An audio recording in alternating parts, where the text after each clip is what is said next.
تواصل معنا في هذا اللقاء التواصلي واللي من خلاله بغينا يعني عارفين الموضوع المحوري، لكن ما فيها بس تكلمنا. الموضوع المحوري هو زيارة الأمين العام للحزب الكرد وانا في الرعب التدريبية يوم 9 شهر 4 هذا الشهر، يعني احنا تقريبا في 3 أيام قدام. وبهذه المناسبة بغينا نعيد لكم شبابنا باش أولا نقول لكم بأنه نحن حزب الاستقلال يولي مكانة خاصة للشباب،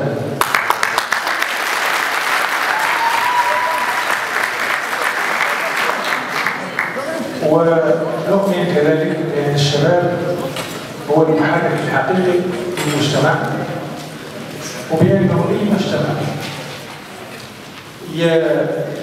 تطوره وتنميته وحتى عقليته العقليات اللي تحكمه كلها يأثر بها شباب.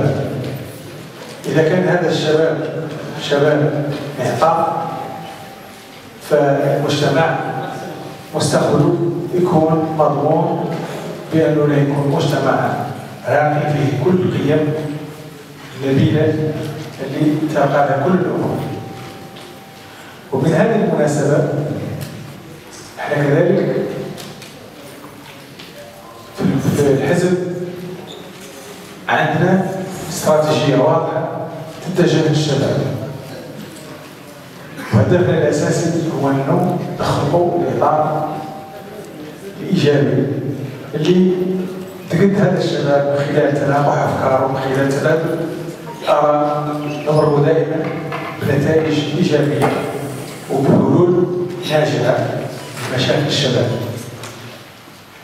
ولما نقول مشاكل الشباب يعني في حية وانتم تعرفوا يعني شيء الداخل ولا الذهب، نسبة الشباب فيها عالية جدا أكثر من 60%، وبالتالي الشريحة المهمة للمجتمع كامل هو هذا الشباب. والشباب مشاكله احنا درسناها من عدة جوانب. الجوانب كلها لا من الجوانب التعليمية، جوانب الصحة، جوانب التشغيل الذاتي، جانب التكوين، جانب الرياضة وخلق يعني بنى تحتية رياضية وخلق جو رياضي في الجهات. كل هذه الاستراتيجيات اللي بدينا فيها وبدنا يعني درنا فيها بعض اللمسات، ولكن لا زالت الحقيقة لا زالت لابد من التطور. ولما نقول لابد من التطور معناها لابد من لقاءات والله إطار يسمح بأنه يكون انتم الشباب تعطوا أفكار. نحن عندنا هذه المشكلة كيفاش نعالجوها، شاركوا معنا. وعندنا عدة يعني طرق باش تقدروا انتم تشاركوا فيها. على مستوى البرنامجية عندنا الهيئات التشاورية، مستوى حزب الاستقلال عندنا كذلك الهيئات الشبابية، يعني التنظيمات الموازية الشبابية اللي من خلالها تقدروا انتم تطوروا أفكاركم وتبلوروها في إيجاد حلول لمختلف المشاكل. لا يخفى عليكم البرامج اللي اطلقنا واللي كانت إيجابية ومهمة جدا. البرامج اللي أساسية واللي دعمنا باش ندمجوا الشباب بكل صراحة، ندمجوا الشباب في الحياة العملية عندنا في الجهات المسطرة. دعمنا يعني تشغيل ذاتي، دعمنا تشغيل عن طريق الجمعيات، دعمنا تكوين، دعمنا يعني درنا عدة برامج وكلها نخصصوا عقلية مالية كبيرة جدا.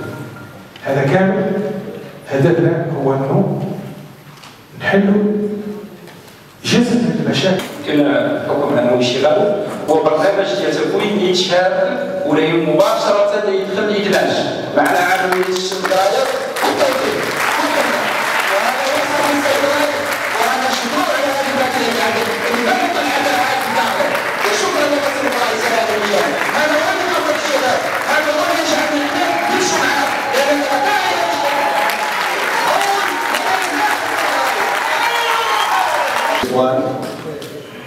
اللي صاروا على تنظيم هذا اللقاء.